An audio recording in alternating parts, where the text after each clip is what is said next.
ठीक है, thank you. ओम अज्ञानतिमिरान्धस्य ज्ञानाञ्जनशलाकाय चक्षुरुन्मिलितं येन तस्मै श्रीगुरवे नमः।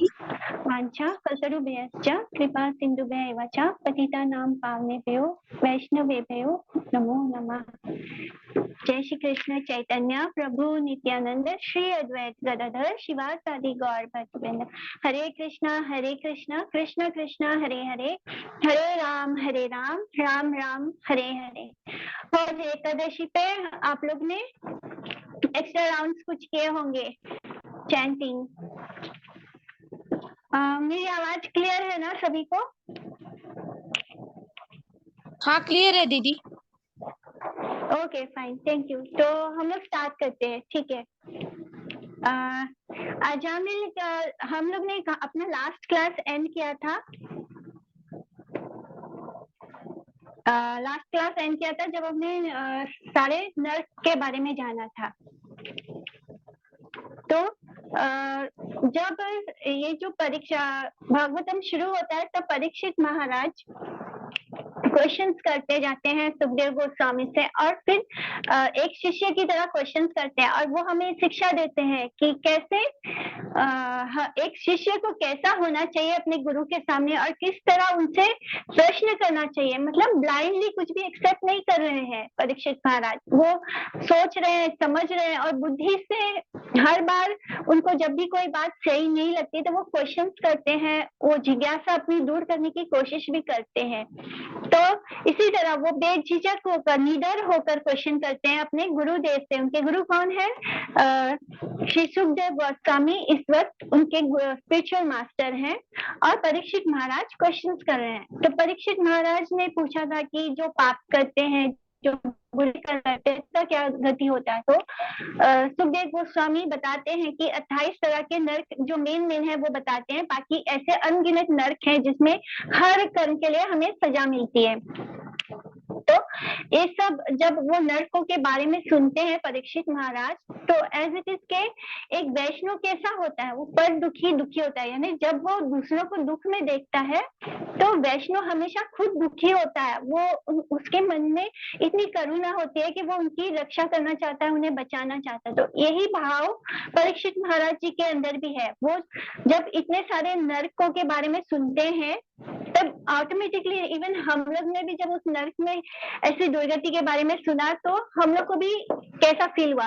तो इसी तरह परीक्षित महाराज को भी अच्छा नहीं लगता। वो सोचते कि आखिर जब हमें बहुत सारे पाप तो ऐसे कि उनको अवॉइड करना ही मुश्किल है, और हमें हर पाप के लिए इतनी सजा मिलने वाली है। तो वो बोलते हैं कि जो लोग अज्ञान के अंधेरे में हो, जो ऐसे पाप करते हैं, तो उनको उनकी रक्षा कैसे होगी, उनको कैसे बाहर निकल सकते हैं। तो इसी तरह वो क्वेश्चंस करते हैं श्री परीक्षित महाराज सुखदेव गोस्वामी जी से क्वेश्चंस करते हैं। तो इसी यहाँ से वो स्टार्ट होता है जहाँ पे वो अजामिल की कथा के बारे में बताते हैं। इसी क्वेश्चन आंसर के बीच में जब सुखदेव गोस्वामी बताते हैं कि भक्ति ही सबसे ऊपर है, और उससे भी भक्ति में सबसे ऊपर क्या चीज है? नाम जप, चैंटिंग। और वो बताते हैं कि कैसे चैंटिंग करना इम्पोर्टेंट है। और जब वो इसी चैंटिंग के इम्पोर्टेंस को बताने के समय तब वो इसको प्रूव करने के लिए अजामिल की कथा बोलते हैं। तो ये पूरा हम आज के लेक्चर में सुनेंगे। श्री परीक्षित उवाच निवृत्ति मार्ग कथित आदो भगवता यथा क्रमयोग लब्धेन ब्राह्मण यत् संस्कृति। तो महाराज परीक्षित बोलते हैं कि हे प्रभु, हे सुखदेव गोस्वामी, आप पहले ही मुझे मुक्ति मार्ग यानी निवृत्ति मार्ग के बारे में वर्णन कर चुके हैं। तो उस मार्ग का अनुसरण करने से मनुष्य निश्चित रूप से सर्वोच्च लोक अर्थात ब्रह्म लोक तक पहुंच जाता है, और जहाँ से वो ब्रह्मा के साथ आध्यात्मिक जगत वैकुंठ भी जाता है जब ये जगत का प्रलय होता है। जब पूरा जगत प्रलय होने वाला होता है और जो जीवात्मा ब्रह्म लोक में होती है वो ब्रह्मा जी के साथ वैकुंठ चली जाती है। नॉर्मली ब्रह्मा जी का भी एंड होता है, लेकिन अगर ब्रह्मा जी के साथ जो जीवात्मा ब्रह्मा जी के पास पहुंच गए हैं और उस वक्त प्रलय होता है, यानी पूरा संसार खत्म होने वाला होता है, तब ब्रह्मा जी और जो भी लोग ब्रह्मलोक पर होते हैं वो सब वैकुंठ में ट्रांसफर हो जाते हैं, वो वैकुंठ चले जाते हैं। लेकिन नॉर्मली ऐसा नहीं होता, ये सिर्फ प्रलय के समय होता है। जब ब्रह्मा जी के साथ जो भी जाते हैं वो सिर्फ प्रलय के समय होता है, नहीं तो व्यक्ति को दोबारा लौटना होता है जन्म मृत्यु के चक्र में। तो ये बता रहे हैं परीक्षित महाराज की सुखदेव जी गोस्वामी ने मुझे मतलब आपने मुक्ति मार्ग के बारे में वर्णन किया था। निवृत्ति मार्ग क्या होता है? निवृत्ति मार्ग यानी सब कुछ छोड़कर सब कुछ भगवान के लिए अर्पित करके भक्ति करना, इसको बोलते हैं मुक्ति मार्ग। और वो जो बहुत मतलब आसान तरीका है जिससे हम भगवान को पा सकते हैं। और सुखदेव गोस्वामी इस बारे में क्यों पूछ रहे हैं निवृत्ति मार्ग के बारे में? क्योंकि बहुत सारे जीव जो हैं वो पाप कर रहे हैं और नरक जा रहे हैं, तो वो अब उनसे बोल रहे हैं कि आपने हमें पहले ही बता दिया था, क्योंकि उन्हें बहुत तकलीफ होती है सारे जीवों को इस तरह दर्द और तकलीफ में देखने में। तो इसी तरह वो वापस पूछ रहे हैं कि निवृत्ति मार्ग के बारे में आपने मुझे पहले ही बताया था, जिसमें व्यक्ति अपना सब कुछ कृष्ण को अर्पित करता है और मुक्त मतलब जीवित रहते हुए भी वो मुक्त आत्मा हो जाता है। प्रवृत्ति लक्षण त्रय गुण विषयो मुने यो प्रकृति गुण सर्ग पुनः पुनः।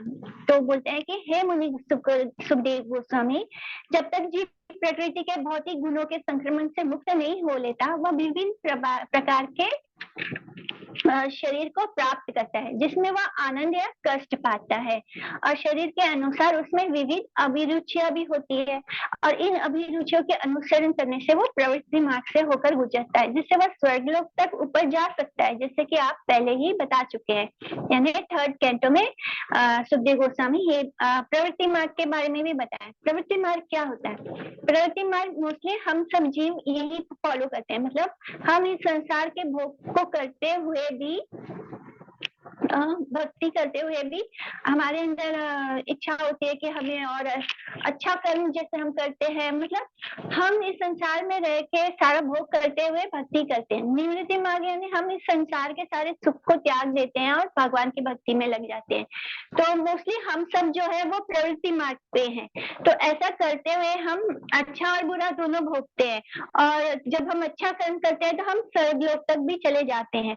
तो ये होता है प्रवृत्ति मार्ग।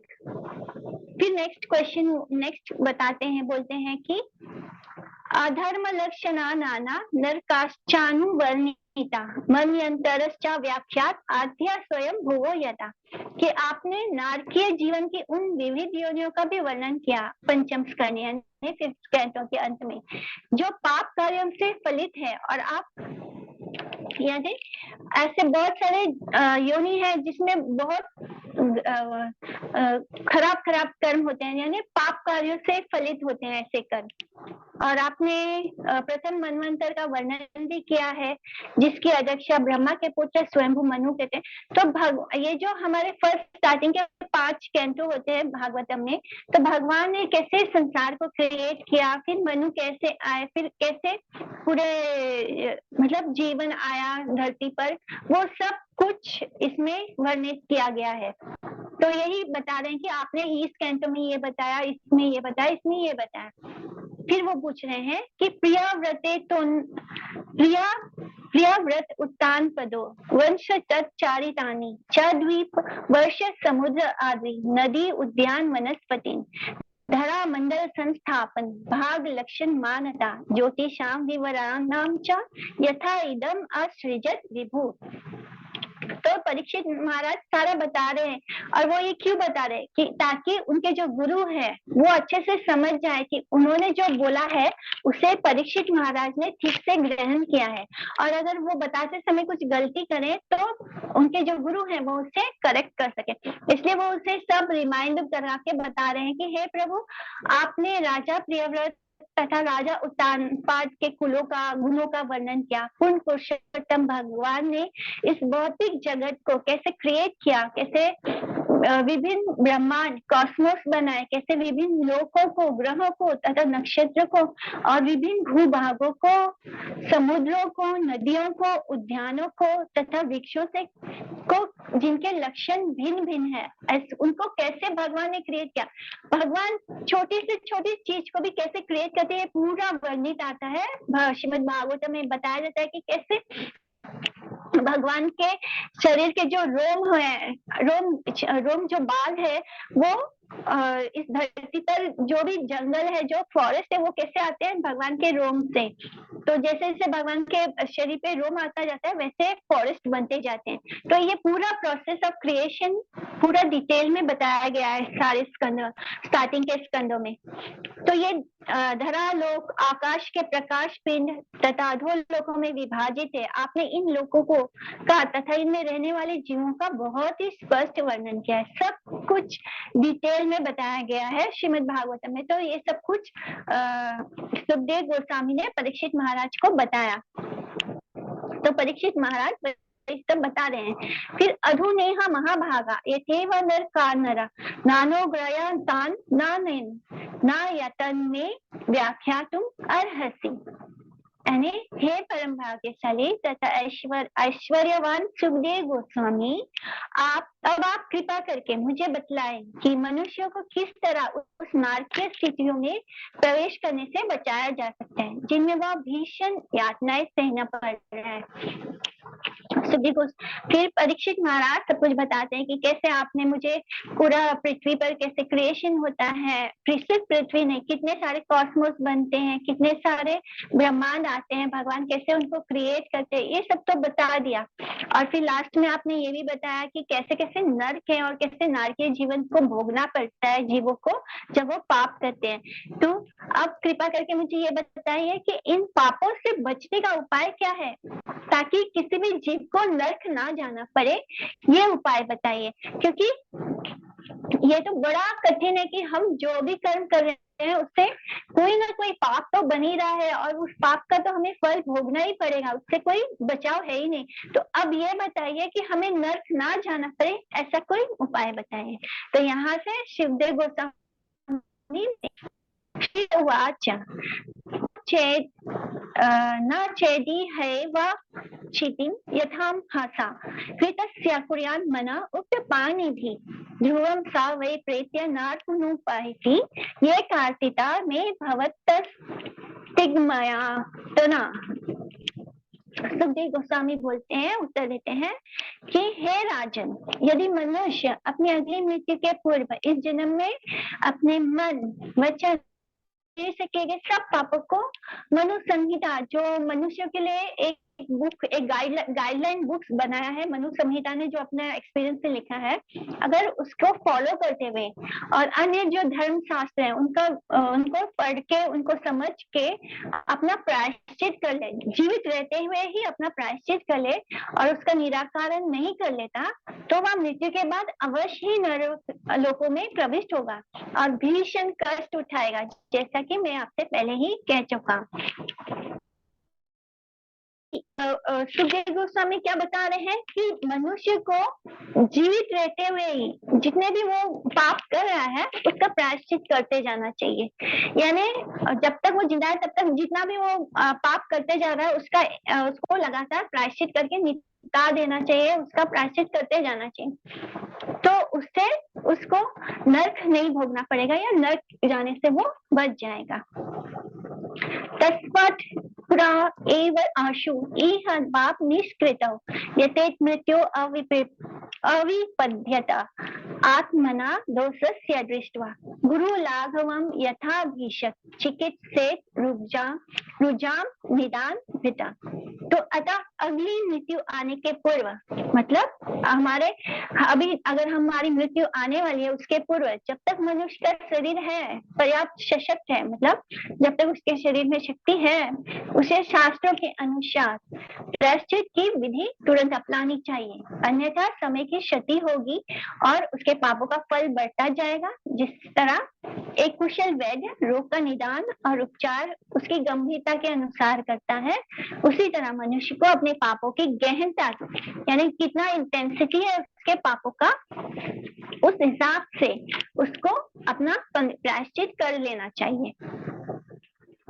तो फिर परीक्षित महाराज बोलते हैं श्री रजोवाच।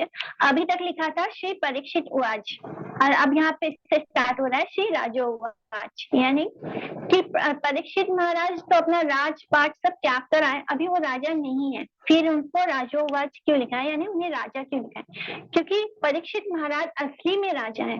उन्होंने भौतिक चीजों का, मटेरियल चीजों का त्याग किया और वो कौन सा ज्ञान अभी पा रहे हैं, स्पिरिचुअल नॉलेज। तो उनके पास कौन सा धन है, स्पिरिचुअल धन है जो वो अर्जित कर रहे हैं, इसलिए यहाँ पे उन्हें मेंशन किया गया है श्री रजो उवाच बोला, यानी एक राजा पूछ रहा है। दृष्ट श्रुतार्थाभ्यम यत् पापम जान अपि आत्मना अहितम करोति भूया विवश प्रायश्चितम अथो कथम। परीक्षित महाराज ने कहा कि मनुष्य को जानना चाहिए कि पाप उसके लिए हानिकार है, क्योंकि वह वस्तु वो देखता है कि अपनी सरकार को दंडित किया जाता है और मान्य लोगों के द्वारा दुष्कारा जाता है। जब भी कोई इंसान गलत काम करता है तो गवर्नमेंट उसको सजा देती है, आसपास के लोग भी उसे बहुत धुतकारते हैं, उसको बहुत नीचा भी दिखाते हैं कि तुमने ऐसे किया। तो इस तरह उसे लोगों की ताने भी सुनने पड़ते हैं, उसे सरकार भी सजा देती है और वो शास्त्रों तथा विद्वानों पंडितों से सुनता भी रहता है कि पाप करने से मनुष्य अगले जन्म में नरक में फेंका जाएगा। फिर भी ऐसा ज्ञान होते हुए भी मनुष्य प्रायश्चित करने के बावजूद बारंबार पाप करने के लिए बाध्य होना पड़ता है। अतः ऐसे प्रायश्चित का क्या महत्व है? तो अब सुखदेव गोस्वामी बोल रहे हैं कि ऐसे, क्योंकि सुखदेव गोस्वामी नहीं, परीक्षित महाराज बोल रहे हैं कि आप तो बोल रहे हैं कि हम जो भी पाप करते हैं उसको हम प्रायश्चित करके उससे खत्म करते जाएं, लेकिन मैंने ये देखा है, बिकॉज वो एक राजा थे, वो देखते थे कि वो जब किसी को दंड देते हैं, किसी चोर को दंड देते हैं, तो उसको पता होता है, चोर को पता होता है कि अगर मैं चोरी करूंगा तो मुझे दंड मिलेगा, मुझे इतना कठोर सजा मिलेगी। लेकिन क्या होता है, जब वो जेल से छूट जाता है, बाहर निकलता है, फिर वो चोरी करता है और फिर वो वापस जेल आता है। मतलब जेल में आना उसका प्रायश्चित हो रहा है, चोरी कर रहा है, वो पाप कर रहा है। तो ये बार बार एक कर्म कर रहा है और दूसरा कर्म कर रहा है, यानी पहले तो वो पाप कर्म करते हैं, फिर प्रायश्चित करना भी एक और कर्म होता है, तो प्रायश्चित करके उसे निपटाते हैं। यानी एक कर्म करो, फिर उसको काट के फिर बाहर निकलो, फिर वही, मतलब इंसान पुनः पुनः वही करता जाता है, पाप वो बार बार करता है, प्रायश्चित करने के बाद वो वापस वही पाप करता है। तो ये पूछ रहे हैं परीक्षित महाराज कि फिर ऐसा ज्ञान होते हुए भी मनुष्य को प्रायश्चित करने के बावजूद बारंबार पाप करने के लिए बाध्य होना पड़ता, अतः ऐसे प्रायश्चित का क्या महत्व है? तो वो कितना बेझिझक होकर पूछ रहे हैं कि ऐसे नहीं कि उन्होंने मान लिया कि सुखदेव गोस्वामी बोलते हैं कि प्रायश्चित कर लो, हो गया, तो वो मान लेते हैं, ऐसे चुपचाप नहीं होते जैसे मोस्टली स्टूडेंट्स करते हैं। वो बोल रहे हैं कि ऐसे बार बार प्रायश्चित करने से क्या होगा, इंसान बार बार चोरी करता है, जेल जाता है, उसे पता होता है उसे सजा मिलेगी, उसे चोरी करने के पहले ज्ञान भी होता है कि सजा मिलेगी, तब भी वो चोरी करता है और फिर जेल भी जाता है। तो ऐसे प्रायश्चित से क्या होगा? क्वचित निवर्तते अपराधात् क्वचित चरति तथा पुनः प्रायश्चितम अथो अपार्थम मने कुंजर शोचवत्। कभी कभी ऐसा व्यक्ति जो पाप ना करने के प्रति अत्यधिक सतर्क रहता है, पुनः पाप में जीवन में के फेर में आ जाता है। इसलिए मैं बारंबार पाप करने तथा प्रायश्चित करने की इस विधि को निरर्थक मानता हूँ। या तो हाथी के स्नान करने जैसा है, क्योंकि ये जो हम कर्म करते हैं और फिर उसको प्रायश्चित करते हैं, ये कैसा है, हाथी स्नान जैसा है, क्योंकि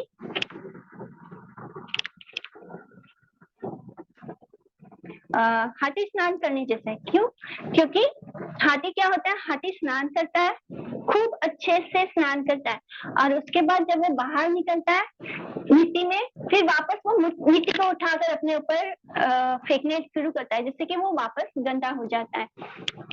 तो इस तरह हाथी स्नान करने से क्या लाभ?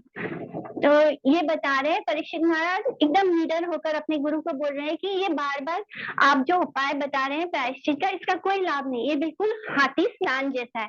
यानी पहले आप एक कर्म करते हैं, पाप कर्म करते हैं, आप फिर उसका जाके प्रायश्चित कर लेते हैं, बार बार यही चलता रहता है। एक कर्म होता है फिर दूसरा कर्म होता है। प्रायश्चित आपको पुण्य मिलता है और बुरा कर्म करने से जो पाप होता है वो काटने के लिए आपको प्रायश्चित करना पड़ता है, और फिर आप बार बार दोबारा पुनः पुनः पाप करते हैं।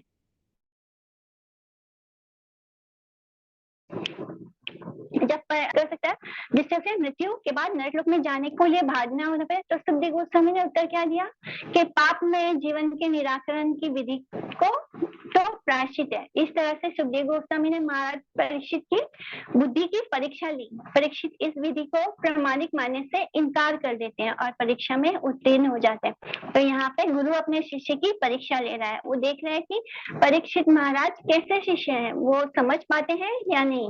अब परीक्षित महाराज अपने गुरु सुखदेव गोस्वामी से दूसरे उत्तर की अपेक्षा करें।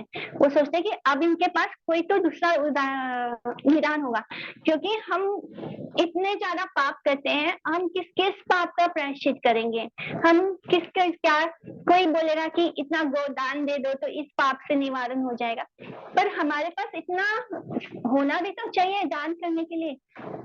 कोई कहेगा कि इधर इतना ऊंचा पर्वत पे मंदिर है, वहां जाकर वहां पे जाके ये कर लो, इतना सोना दान कर लो, पर हर जीव के पास इतना सब कुछ तो नहीं होगा कि वो ये प्रायश्चित भी कर पाए, और प्रायश्चित करने का भी कोई लाभ नहीं, कितने सारे पापों का हम प्रायश्चित कर पाएंगे। तो परीक्षित महाराज को ये ठीक नहीं लगता, वो सीधा सीधा बोल देते हैं कि इससे ये ठीक नहीं है, ये उपाय अच्छा नहीं है। तो श्री बादरायणी वाच यानी सुखदेव गोस्वामी बोलते हैं, कर्मणा कर्म निर्हारो न ह्यांतिका इष्यते अविद्वत् अधिकारित्वात् प्रायश्चित। तो व्यास बोलते हैं के पुत्र सुखदेव गोस्वामी उत्तर देते हैं कि हे राजन, चूंकि अपवित्र कर्म को निष्प्रभावित करने के लिए जो बुरे पाप कर्म है उसको खत्म करने के लिए, उसको अप्रभावित करने के लिए क्या करना है, हमें कुछ उद्देश्य किए गए कर्म भी सकाम होते हैं, अतः वे मनुष्य को सकाम करने की प्रवृत्ति से छुटकारा नहीं दिला सकते। तो ये वही बात बोल रहे हैं कि अगर पाप करना एक कर्म है, बुरा कर्म है, तो जो प्रायश्चित हम करते हैं वो क्या है, वो भी कर्म है, वो भी कर्म के बंधन से मुक्त नहीं है। मतलब ये हमारा चक्कर चलता रहेगा, हम पहले एक अच्छा कर्म करेंगे, फिर एक बुरा कर्म करेंगे, एक अच्छा एक बुरा, तो हमें जन्म और मृत्यु के चक्कर से मुक्ति नहीं मिलेगी, हम भोगते ही रहेंगे, हम कुछ ना कुछ अच्छा बुरा दोनों ही भोगते रहेंगे। इसलिए इसमें कोई भी क्षणिक भी बुद्धिमानिता नहीं है। तो अब वो खुद ही बता रहे कि ये बुद्धिमान नहीं है, इस तरह बार बार पाप करो और प्रायश्चित करो। अपितु वो सभी तमोगुण में ही होते हैं। जब तक मनुष्य तमोगुण से यानी मोड ऑफ इग्नोरेंस से मुक्त नहीं हो जाता, तब तक एक कर्म का दूसरे निराकरण करने का प्रयास करना निरर्थक है। यानी तमोगुण में व्यक्ति तो गलत काम करेगा ही करेगा, और जब तक वो उससे मुक्त नहीं होता तो हम कितना भी प्रायश्चित कर ले, उसका मतलब ये नहीं कि हम मुक्त हो जाएंगे, क्योंकि इससे मनुष्य की इच्छाओं का उन्मूलन नहीं होता है, उससे खत्म नहीं होती, डिजायर्स खत्म नहीं होते। इस तरह ऊपर से पवित्र लगने वाला व्यक्ति निसंदेह पापपूर्ण कर्म करने के लिए उन्मुख होता है। भले वो प्रायश्चित करके उसको लगता है अब मैं साफ सुथरा हो गया, तो ये कैसा है, हाथी स्नान जैसा है। तो अब बोलते हैं कि हे राजन, यदि रोगी व्यक्ति वैद्य द्वारा बताया गया शुद्ध दूषित अन्न खाता है तो वह धीरे धीरे अच्छा हो जाता है और तब रोग का संक्रमण उसे छू नहीं पाता। इसी तरह यदि कोई ज्ञान के विधि विधानों का पालन करता है तो वह धीरे धीरे भौतिक कलम से मोक्ष की ओर प्रगति करता है। तो पहले उन्होंने कर्म के द्वारा मुक्ति का उपाय बताया, आप बता रहे हैं ज्ञान की तरफ। ये बोलते हैं कि अगर व्यक्ति को ज्ञान हो गया कि ये सब गलत है और ज्ञान के द्वारा वो अपने मोक्ष को मार्ग को प्राप्त कर सकता है और आगे बढ़ सकता है। तपस और ज्ञान, ये ज्ञान का मार्ग कैसा है? तपस, ब्रह्मचर्य, मन को एकाग्र करने के लिए मनुष्य को ब्रह्मचर्य जीवन बिताना चाहिए, अधिपतित नहीं होना चाहिए, उसे इंद्रिय भोग को स्वेच्छा से अपनी मर्जी से त्यागने की तपस्या करनी चाहिए और तब उसे मन तथा इंद्रियों को अपने वश में करना चाहिए, दान देना चाहिए, सत्य बोलना चाहिए, स्वच्छ रहना चाहिए, हिंसा नहीं करनी चाहिए, विधि विधानों का पालन करना चाहिए, नियम पूर्वक भगवान का नाम और कीर्तन करना चाहिए। इस तरह धार्मिक सिद्धांतों को जानने वाला धीर तथा श्रद्धावान व्यक्ति अपने शरीर, वचन तथा मन से किए गए सारे पापों से अस्थायी रूप से शुद्ध हो जाता है। ये पाप बांस के पेड़ के नीचे की लताओं की सूखी पत्तियों के समान है, जिन्हें अग्नि द्वारा जलाया जा सकता है, यद्यपि उनके जड़ अवसर पाते ही फिर से उगने के लिए शेष बचे रहते हैं। तो अब बता रहे सुखदेव गोस्वामी की दूसरा रास्ता, वो क्या है? पहला तो प्रायश्चित करने का रास्ता बताया उन्होंने, दूसरा वो बता रहे कि अगर हम ज्ञान के मार्ग पर चले, हम ब्रह्मचर्य व्रत का पालन करें, और ब्रह्मचर्य व्रत सिर्फ शरीर से ब्रह्मचर्य नहीं होता है, वो मन से भी व्यक्ति को ब्रह्मचर्य होना चाहिए कि चाहे वो स्त्री हो या पुरुष हो, उसे मन से भी शुद्ध होना पड़ेगा और फिर सारे नियमों को पालन करना है, सत्य बोलना है, स्वच्छ रहना है, हिंसा नहीं करनी, जितने भी विधि विधान है शास्त्रों में लिखा उसे फॉलो करना है, मेडिटेशन करना है, सारे धार्मिक सिद्धांतों को फॉलो करना है। और फिर ये भी बोल रहे हैं कि ये अस्थाई है, ये मतलब ये भी परमानेंट नहीं है, ये भी टेम्पररी है। जैसे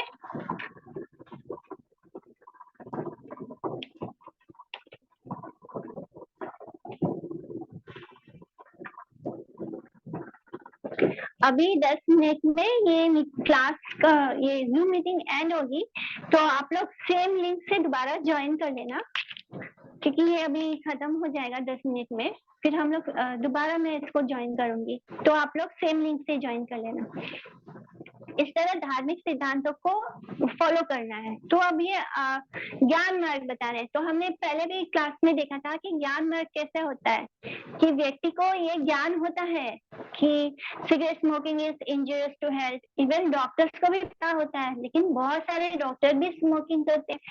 सिर्फ ज्ञान से हम भक्ति नहीं करते। ज्ञान कैसा है, ज्ञान मार्ग कैसा है? जैसे बांस का एक बगीचा है, अगर बांस की लकड़ियों को हम जला भी दें ऊपर से, तो नीचे में जो जड़ है वहां से फिर से उग जाएंगे, वो जड़ जिंदा है, ऊपर से हम उसको जला के खत्म कर रहे हैं, लेकिन जो पाप करने का जो इच्छा है, जो डिजायर है, वो नहीं खत्म हो रहा है। हम कितना भी कोशिश करें, मन को बहुत अच्छे से कंट्रोल नहीं कर सकते हैं ज्ञान मार्ग से। ज्ञान में व्यक्ति क्या मेडिटेशन में रहता है, वो अकेला रहता है, वो उसके आसपास कोई भक्त नहीं होते। ज्ञानी व्यक्ति हमेशा अकेला ही रहता है। तो इस तरह पहले तो वो कर्मी वाला रास्ता बताया, अब दूसरा ज्ञानी का मार्ग बता रहे हैं। ज्ञान भी पूरी तरह से हमें पाप से मुक्त नहीं कर सकता। ज्ञान मार्ग बहुत ही कठिन है और उसमें बहुत सारे नियम हैं जो हमें फॉलो करने हैं, हमें अपने मन को कंट्रोल करना है, जो कि बहुत ही कठिन है।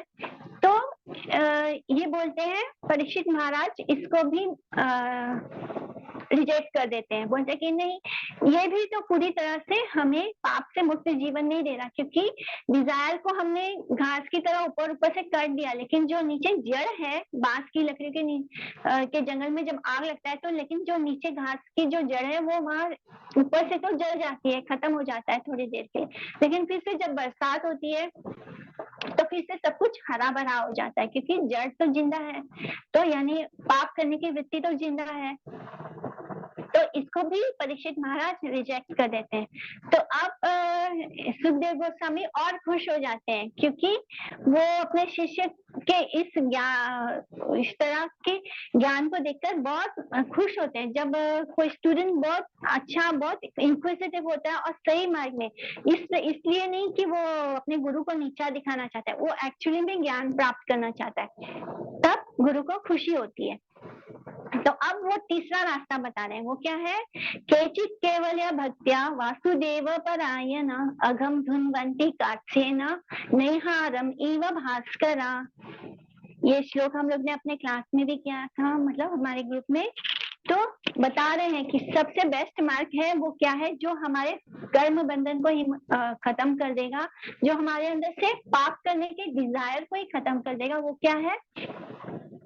वो है भक्ति मार्ग। केवल भक्त्या यानी केवल शुद्ध भक्ति के द्वारा, वासुदेव परायण यानी सिर्फ कृष्ण की भक्ति करने से, और किसी की भक्ति नहीं करनी है, कृष्ण की भक्ति करनी है। वो उससे क्या होगा? धुनवंती, अगम धुनवंती यानी जितना भी कोहरा होता है, जब सूरज उगता है सुबह, तो कितना भी घना कोहरा हो, कितना भी घना अंधकार हो, भास्कर जब सुबह आता है, सूर्य जब सुबह आता है, तो वो सारे जो भी कोहरा है उसको खत्म कर देता है। कोई विरला व्यक्ति ही जिसने कृष्ण की पूर्ण शुद्ध भक्ति को स्वीकार किया है, उन पाप पूर्ण कार्यों के खर पतवार को समूल नष्ट कर सकता है। खर पतवार क्या होता है? जो घास फूस उगते हैं, जिनके पुनर्जीवित होने की कोई संभावना नहीं रहती, क्योंकि वो जड़ से ही खत्म हो जाते हैं, और वह भक्ति योग संपन्न करके इसे कर सकता है। यानी भक्ति योगा से ही ये संपन्न हो सकता है। जिस तरह सूर्य अपनी किरणों से कोहरे को तुरंत उड़ा देता है। तो अब हमें समझ में आया कि हमें नरक जाने से अगर बचना है तो हमें क्या करना है? भक्ति योगा करना है। तो अब वो बता रहे हैं भक्ति योगा के बारे में कि केचित केवल भक्ति है, सिर्फ और सिर्फ केवल भक्ति है, और ये सबसे आसान रास्ता है। हमें बार बार प्रायश्चित नहीं करना है। हमें पता भी, कितने पापों के बारे में हमें पता भी नहीं होता है, तो हम कैसे उनका प्रायश्चित करेंगे? कैसे? और प्रायश्चित का मार्ग कैसा है? एक कर्म को काटने के लिए हम क्या करें? दूसरा कर्म करें, और वो कैसा है? हाथी स्नान जैसा है। दूसरा रास्ता है ज्ञान का मार्ग, जिसमें हमें ज्ञान अर्जित करना है, हमें मेडिटेशन करना है, हमें ब्रह्मचर्य व्रत पालन करना है। और ये रास्ता भी बहुत कठिन है, क्योंकि ज्ञान मार्ग से क्या होता है?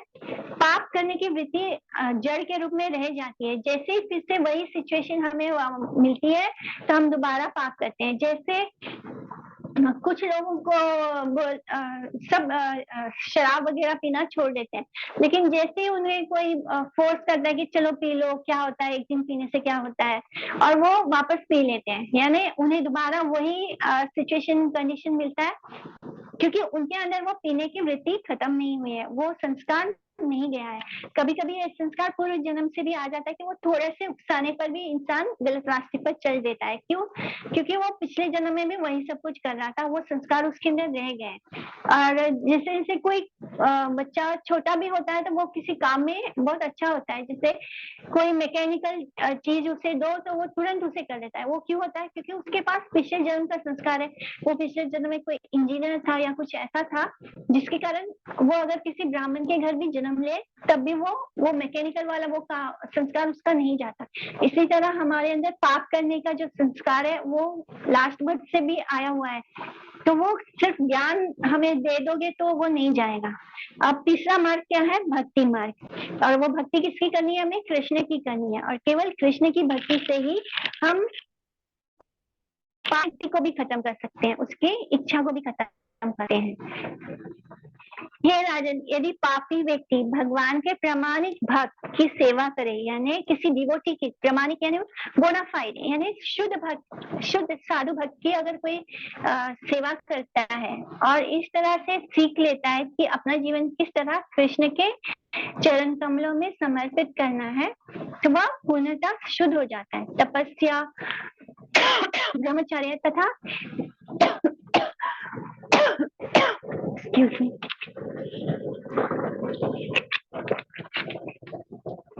तपस्या, ब्रह्मचर्य तथा मेरे द्वारा पहले वर्णित प्रायश्चित के अन्य साधनों को संपन्न करने मात्र से वह पापी शुद्ध नहीं बन सकता। यानी पहले जो उपाय बताए हैं, वो या तो हाथी स्नान जैसे, या तो